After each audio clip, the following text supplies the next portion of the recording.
Welcome বন্ধুরা, everyday এলিগেন্সের সকল দর্শক বন্ধুদের জানাই আন্তরিক শুভেচ্ছা। আশা করি সকলে খুব ভালো আছেন, আমরাও ভালো আছি। আজ আমি একটা নতুন রেসিপি নিয়ে আপনাদের সাথে শেয়ার করে নেব।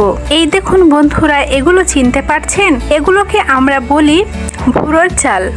আপনারা কে কি বলেন অবশ্যই কমেন্ট করে জানাবেন। আজ আমি এই চালের পায়েস বানাবো। ধান থেকে যে চালের পায়েস আমরা খাই, এই ভুরোর চালের ব্যবহারও সেই একই রকমের হয়। তাহলে চলুন শুরু করি। প্রথমে এই চালগুলি জলে ঢেলে দিলাম ধুয়ে নেওয়ার জন্য। ভালো করে এটা এবার ধুয়ে নেব। এই দেখুন, এইভাবে দুইবার আমি চালটাকে ধুয়েছিলাম। আর এদিকে গ্যাসে একটা হাঁড়িতে 500 ml দুধ বসিয়ে দিয়েছি। এই দেখুন বন্ধুরা, দুধটা এখন ফুটতে শুরু হয়েছে। মিনিট 5 এটাকে আমি এখন জাল করে নেব।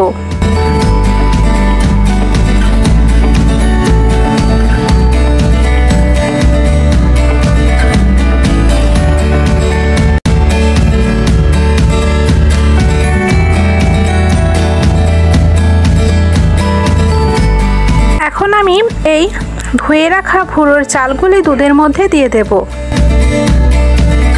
এখন আমি এই চালগুলো একটু সিদ্ধ হওয়া পর্যন্ত অপেক্ষা করব। মাঝে মাঝে কিন্তু নেড়ে দিতে হবে।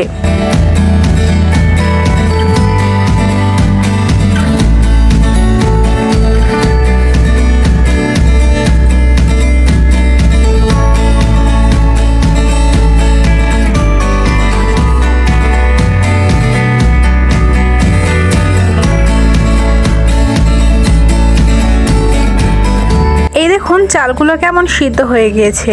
এতে দুটো তেজপাতা দিয়ে দিয়েছি। আর এবার দিয়ে দেব স্বাদ মতো খেজুরের গুড়।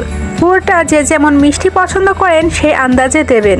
গুড়টা ভালো করে মিশিয়ে নেব।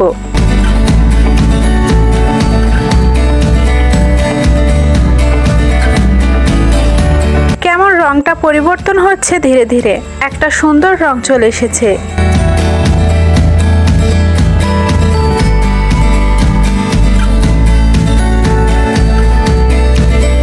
এবার দিলাম কয়েকটা লবঙ্গ আর ছোট এলাচ।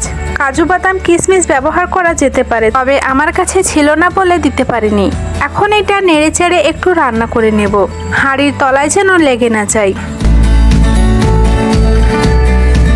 এবার গ্যাস বন্ধ করে দেব।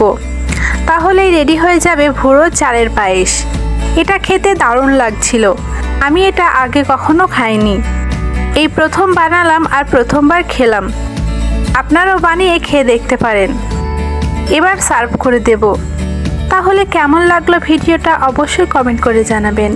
ভালো লাগলে একটা লাইক দেবেন। আজ তাহলে এখানেই বিদায় নিচ্ছি, আবারও একটা ভিডিও নিয়ে চলে আসব। সবাই ভালো থাকুন, সুস্থ থাকুন আর এভরিডে এলিগেন্সের সঙ্গে থাকুন। ধন্যবাদ।